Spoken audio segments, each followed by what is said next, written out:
ছোট্ট ছোট্ট প্রাণ, তারা চঞ্চল হবে, তারা কর্মঠ হবে, তারা দুষ্টুমি করবে, এগুলোই স্বাভাবিক।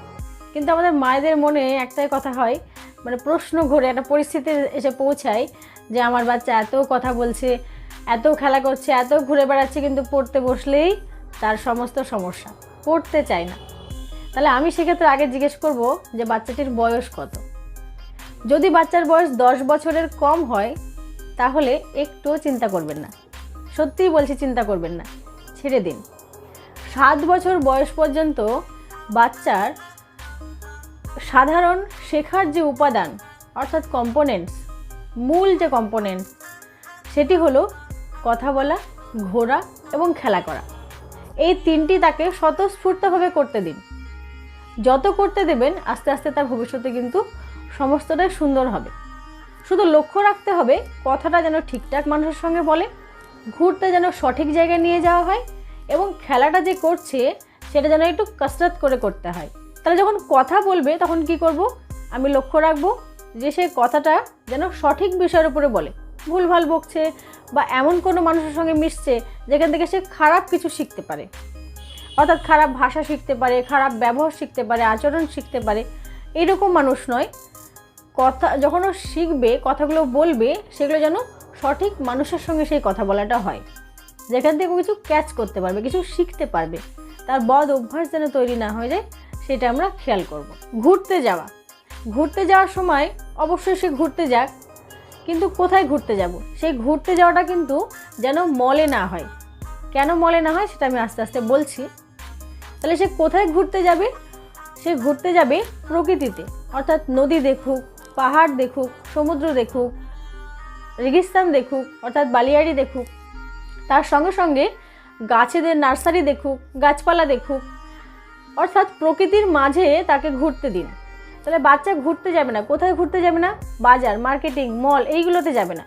কেন মলে যাবে না, ছোট্ট একটা কথা বলি। যখন আমরা মলে যাচ্ছি, মলের কারবারই হচ্ছে যে এমনভাবে জিনিসগুলো সাজিয়ে রাখে বলুন যে মনে হবে যেন সবই আমরা কিনে নিই। কিন্তু আমরা কি সব কিনতে পারি? কিছু কিছু কিনি, মানে কিছু মানে খুব সামান্যই কিনি এবং অনেকটা ফেলে আসি। আমাদের মনের মধ্যেই মনে হয়, ইস ওই জিনিসটা এত ভালো ছিল, নিতে পারলাম না, ইস ওইটা নিলে খুব ভালো হতো, এটা মনে হয় ঠকে গেলাম, বাইরে মনে হয় একটু কম দাম হতো। তাহলে আমরা বড়রাই যখন মল থেকে ফিরে আসি, এক গাদা হতাশা, এক গাদা মন খারাপ নিয়ে ফিরে আসি, নিরাশ হয়ে যায় অনেকটা।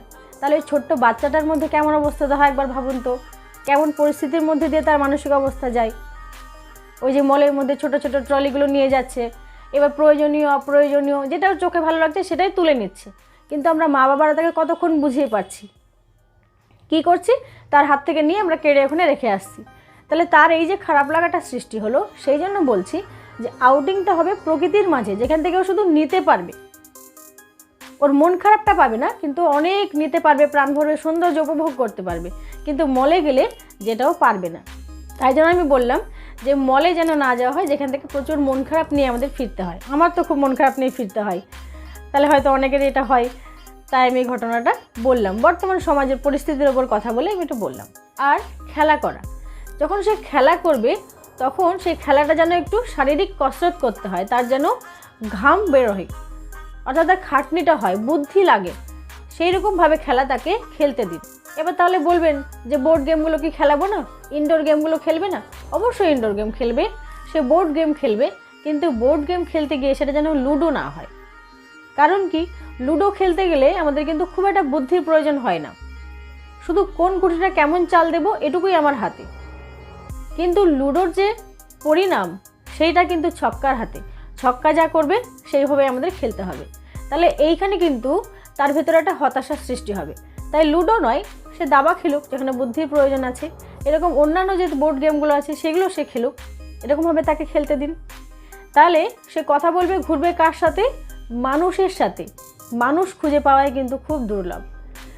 মনে রাখবেন, সিংহের বাচ্চাকে সিংহ তৈরি করতে হয় না, বাঘের বাচ্চাকেও বাঘ তৈরি করতে হয় না, কিন্তু একমাত্র মানুষের বাচ্চাকেই মানুষ বানাতে হয়। কারণ যার মান আর হুঁশ থাকবে, তাহলে যার মান আর হুঁশ আছে তার সাথেই ঘুরতে আর খেলতে দিন। এবার চলে আসি পড়াশোনার কথায়।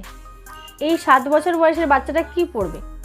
যেটুকু পড়বে মুখে মুখে মায়েরাই কিন্তু শেখাতে পারবে। তাই ভেঙে পড়ার মতো কোনো পরিস্থিতি নেই। বাচ্চা পড়বে না, আপনার সামনে ঘুরে বেড়াক, আপনি পড়তে বসুন, তাকে অভ্যাসটা করান, আপনি জোরে জোরে পড়ুন। আমরা বিলের কথা, নরেনের কথা প্রত্যেকেই জানি। বিলে ছোটোবেলায় একদমই পড়তে চাইতো না। মা কী করতেন? মা জোরে জোরে চিৎকার করে করে পড়তেন। কাজ হয়েছে, যথেষ্ট কাজ হয়েছে, আর তার জন্যই কিন্তু আমরা স্বামী বিবেকানন্দকে পেয়েছি। তাই আপনিও চেষ্টা করুন, বাচ্চাকে স্বাধীনতা দিন, স্বতঃস্ফূর্তভাবে খেলতে দিন, ঘুরতে নিয়ে যান, তার সঙ্গে পড়ার অভ্যাসটা তৈরি করুন। ভালো থাকবেন, পুচকাটাকে ভালো রাখবেন।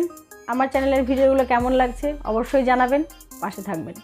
আপনাদের মূল্যবান মতামত এবং কমেন্টের আশায় থাকলাম। আবার দেখা হবে। ধন্যবাদ।